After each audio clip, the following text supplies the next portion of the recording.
Basic study YouTube channel में आपका स्वागत है। हम बात करने जा रहे हैं गंगा रिवर और उसकी ट्रिब्यूटरीज पर।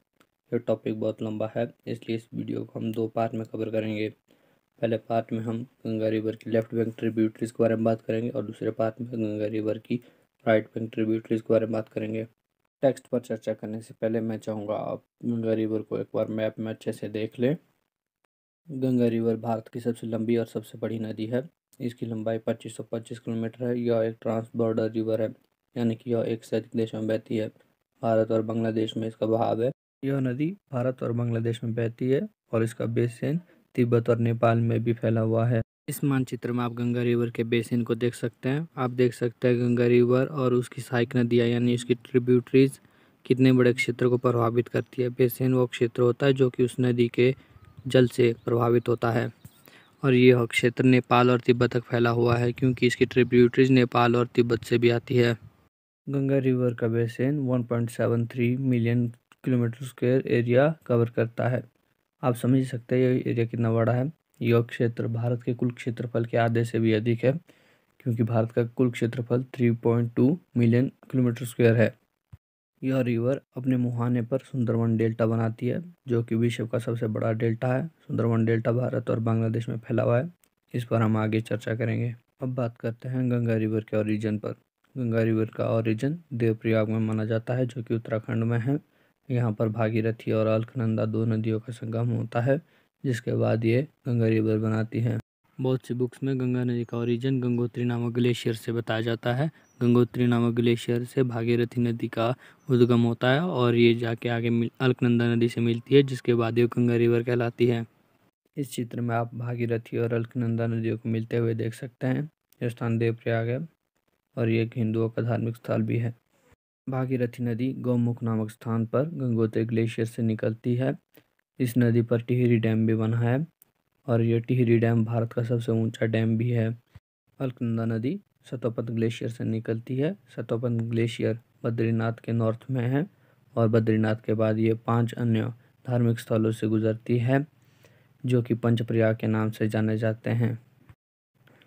पंचप्रयागों के नाम विष्णुप्रयाग, नंदप्रयाग, कर्णप्रयाग, रुद्रप्रयाग एवं देवप्रयाग है। इस मानचित्र में आप पंचप्रयागों और उनमें मिलने वाली नदियों के बारे में देख सकते हैं। सबसे पहले आप देखेंगे बद्रीनाथ से अलकनंदा नदी बहते हुए जाती है और विष्णुप्रयाग में इससे धौलीगंगा रिवर मिलती है। उसके बाद नंदप्रयाग में नंदाकिनी रिवर अलकनंदा रिवर से मिलती है। उसके बाद पिंडारी नदी अलकनंदा नदी से कर्णप्रयाग में मिलती है। उसके बाद रुद्रप्रयाग जहाँ पर केदारनाथ से आई मंदाकिनी नदी अलकनंदा नदी से मिलती है। और देवप्रयाग के बारे में तो हम पहले ही बात कर चुके हैं, जहाँ पर अलकनंदा और भागीरथी रिवर का संगम होता है। अब हम बात करेंगे गंगा रिवर की मेजर लेफ्ट बैंक ट्रिब्यूटरीज के बारे में। वो नदियाँ जो उत्तर दिशा से आकर गंगा रिवर में मिलती है, जिसमें सबसे पहले हम बात करेंगे रामगंगा पर।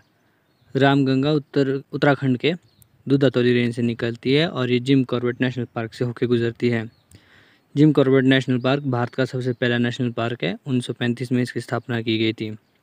दूसरी नदी है गोमती। यह उत्तर प्रदेश के गोमत ताल से निकलती है।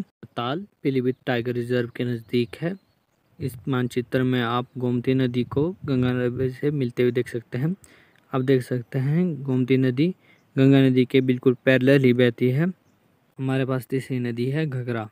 घघरा नदी तिब्बत से में ओरिजिनेट होती है और नेपाल से बहते हुए भारत में एंटर करती है। नेपाल में इसका नाम करनाली है। यह तिब्बत के साउथ में ओरिजिनेट होती है। मानचित्र में आप घघरा नदी को देख सकते हैं। घघरा नदी माउंट कैलाश के नज़दीक से ओरिजिनेट होकर नेपाल में बहती है। भारत में इसकी सहायक नदी सहारा और सरयू है। यह अयोध्या शहर से गुजरती है, पटना के नज़दीक आकर गंगा नदी से मिल जाती है। हमारी चौथी नदी गंडकी नदी है। गंडकी नदी नेपाल में ओरिजिनेट होती है, जहाँ पर ये काली गंडकी के नाम से जानी जाती है। पटना के नज़दीक आकर यह नदी गंगा नदी से मिल जाती है। गंगा नदी की अंतिम major left bank tributary Kosi नदी है। कोसी नदी को बिहार का शोक भी कहा जाता है। यह नदी नेपाल में ओरिजिनेट होती है और यह बिहार में गंगा नदी से मिल जाती है। बिहार में आने वाली बाढ़ों की सबसे बड़ी जिम्मेदार यह कोसी नदी ही है। कोसी नदी में आने वाली लगातार बाढ़ों से कोसी नदी का कोर्स भी बहुत चेंज हो चुका है। इस मानचित्र में आप गंडकी नदी और कोसी नदी को देख सकते हैं। गंडकी नदी पटना में आकर गंगा नदी से मिलती है। आप देख सकते हैं कोसी नदी का कोर्स कितना अव्यवस्थित है। इसका कारण यहाँ पर आने वाली बाढ़ होती है और बाढ़ के कारण जो सिल्ट आता है जिसकी वजह से ये मार्ग अवरुद्ध हो जाता है। मार्ग अवरुद्ध होने के कारण ये कोर्स बहुत ज़्यादा चेंज हो चुका है। वीडियो के दूसरे पार्ट में हम सोन, दामोदर और यमुना नदी को देखेंगे जो गंगा नदी की मेजर राइट बैंक ट्रिब्यूटरीज है। धन्यवाद।